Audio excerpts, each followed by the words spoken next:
آپ کو معلوم ہے حضور پاک صلی اللہ علیہ وسلم کے پاس ایک جماعت آئی، انہوں نے پوچھا کہ حضور ہمیں کچھ حکم دے دیں، ہم باہر سے آتے ہیں، بیچ میں ہمارے اور آپ کے ایک دوسرا دشمن قبیلہ ہے، ہم آ نہیں سکتے ہر بار، بس وہ 4 مہینے ہیں جس میں جنگ حرام ہے، اس میں ہم آتے ہیں آپ کے پاس۔ تو حضور نے ان کو حکم دیا 4 چیزوں کا، نماز کا، روزے کا، مال غنیمت کا، اور جہاد فی سبیل اللہ کا، اور ایک حدیث میں حج کا۔ اور پھر فرمایا میں 4 چیزوں سے تمہیں روکتا ہوں، 4 چیزیں کبھی مت کرنا۔ وہ 4 چیزیں کیا تھی؟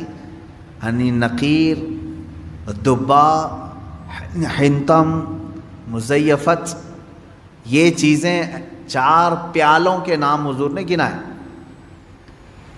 کدو کو کاٹ کر کے بیچ میں سے گول ہوتا ہے، اندر کا مغز نکالیں تو کھٹوری بن جاتا ہے، اس کو سکھا کر کے عرب والے اس میں شراب ڈال کے پیتے تھے۔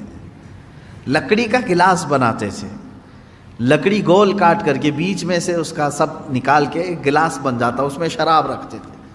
یعنی بالکل وہ لوگ اوریجنل چیزیں، نیچرل چیزیں شراب کے لیے استعمال کرتے تھے۔ یہ 4 قسم کے پیالے ہیں جن کا تذکرہ میں نے ابھی کہا۔ حضور نے فرمایا یہ ختم کر دو، یہ پیالہ، لکڑی کا پیالہ، کدو سے بنایا ہوا پیالہ، وہ کلنگڑ سے بنایا ہوا پیالہ، یہ ختم کر دو۔ شراب کی بات نہیں ہے اس میں، پیالے ختم کرو، پیالے توڑو۔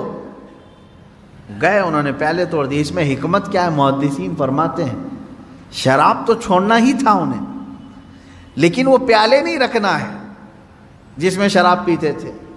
وجہ یہ ہے کہ جب جب پیالہ دیکھیں گے وہ شراب یاد آئے گی، اس میں ایسا پیتے تھے ہم۔ یہ اسلام ہے جو جڑ کو ختم کرنا چاہتا ہے۔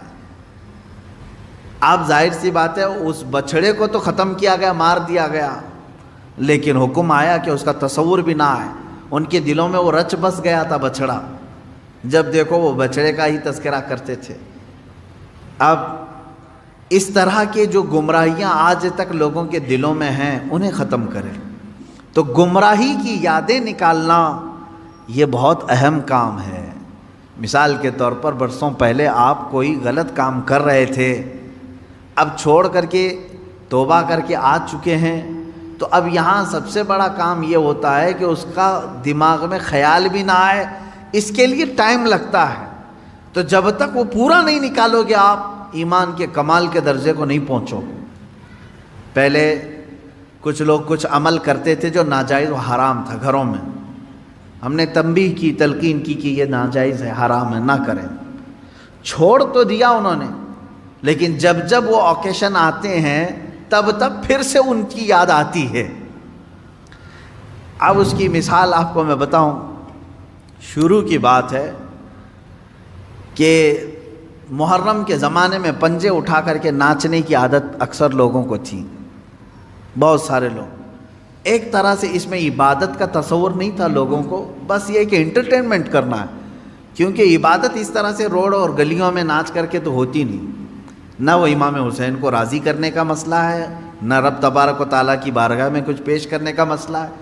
اگر اتنا ہی عبادت کا شوق ہوتا تو مسجدوں میں پنجے لے کر بیٹھ جاتے ہیں، قرآن پاک پڑھتے ہیں۔ سب کو معلوم ہے کہ سب سے افضل جگہ یہ ہے، وہ انٹرٹینمنٹ کرتے تھے۔ اب ہوا یہ کہ ہم نے کہا کہ یہ بے حرمتی ہو رہی ہے، مولا حسین کے نام پر بے حرمتی ہو رہی ہے۔ اصل بات پنجہ تو آج تک امام حسین کا ملا نہیں، پنجہ ملا نہیں۔ حضرت عباس علمبردار کے پنجے کٹے تھے یہ سنا ہے، روایات بھی، لیکن اس کی شبیہ، اس سے ملتی جلتی تصویر کچھ ملی نہیں۔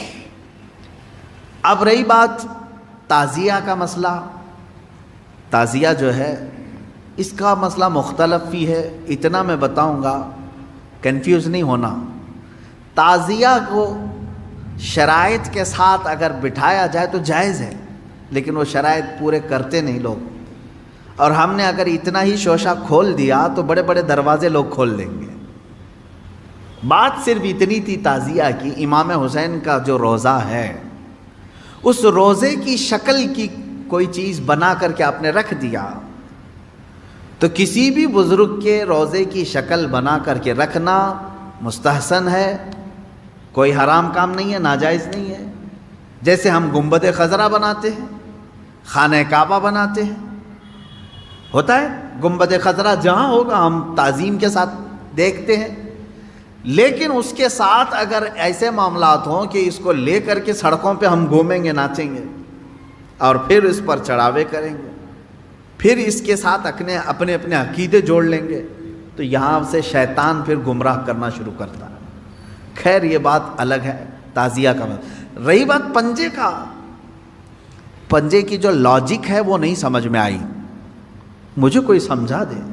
میں نے اس سے قبل بھی بہت پہلے ہی کہا تھا، میں خود اٹھاؤں گا. پنجے کی کیا خصوصیت ہے؟ اگر امام حسین شہید کربلا رضی اللہ تعالیٰ عنہ کے ہاتھ کا نشان لے کر کے کوئی اٹھا کر گھومتا ہے، میں تو کہوں گا ہاتھ کیوں اٹھاتے ہو؟ اس سے بہتر ہے کہ مولا حسین کا قدم اٹھا کر کے گھومیں، کیونکہ ہمارے لیے ان کے قدم تک پہنچنا بھی بہت دور کی بات ہے. قدم اٹھا کر کے کوئی گھومتا ہوا نہیں دکھا مجھے، کوئی تلوار اٹھا کر کے دکھا. تو اس میں ہاتھ کی کیا خصوصیت ہے یہ تو مجھے لاجک اب تک نہیں معلوم. بہرحال ایک ٹاپک الگ ہے.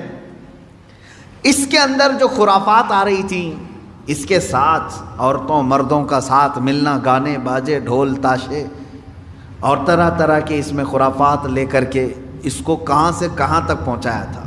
شروع کس لیے ہوا ہوگا معلوم نہیں، پہنچا کس کام کے لیے بہت دور چلا گیا. اب میں جو بات کہنے جا رہا تھا وہ یہ تھی کہ چند سالوں پہلے ہم نے دیکھا بہت خرافات ہو رہی ہے. ایک جگہ ہم نے کہا منع ہے، انہوں نے فوراً اس کو ختم کر دیا، نہیں کریں گے.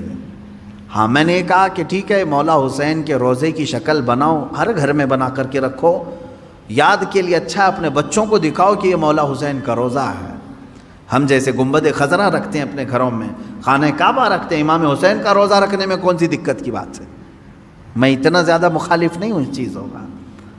رکھو، آپ پیتل کا بناتے بناؤ، تانبے کا بناتے بناؤ، سونے کا بناتے ہو بناؤ، اس میں حرج نہیں.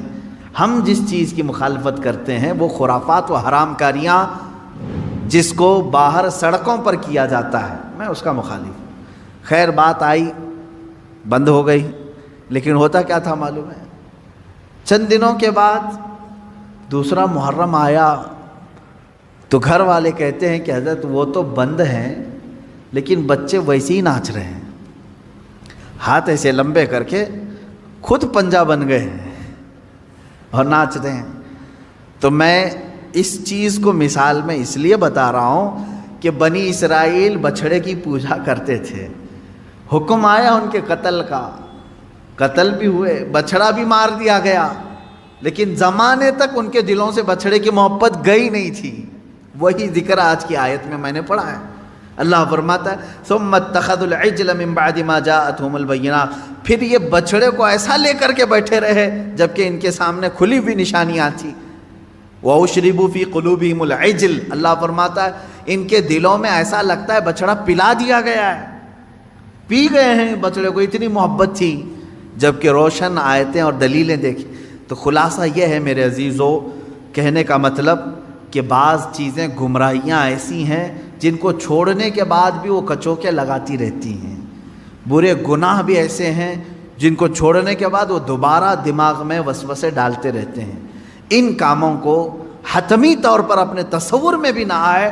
اعوذ باللہ من شر الشیطان الرجیم کثرت سے پڑھیں. اعوذ باللہ من شر الشیطان الرجیم، من شر الشیطان الرجیم. اے اللہ میں پناہ مانگتا ہوں تیری مردود شیطان کی ان شرارتوں سے جو میرے دماغ میں ڈال رہا ہے. تو یہ اسی کی طرف سے ہوتی ہیں، وہ پرانے راستے پر لے جانا چاہتا ہے، گمراہی کی طرف لانا چاہتا ہے. وہ خرابیاں جن کو تم چھوڑ کر کے آئے ہو یاد دلاتا ہے ایک بار اور چلا جاؤ. اس کے لیے کثرت سے یہ پڑھا کریں. جب جب ایسا وسوسہ آئے کہیں اعوذ باللہ من شر الشیطان الرجیم. آج ہی صبح گناہ سے توبہ کیا، سوچا کہ نہیں کروں گا یہ گناہ، لیکن رات ہوتے ہی پھر خیال آیا ایک بار اور کر لوں. میں بتا رہا ہوں فوراً اس وقت یہ پڑھو اعوذ باللہ من شر الشیطان الرجیم. اے اللہ میں تو چھوڑ چکا تھا شیطان مردود، پھر مجھے لا رہا ہے وسوسے، میں تیری پناہ مانگتا ہوں مردود شیطان کی شرارتوں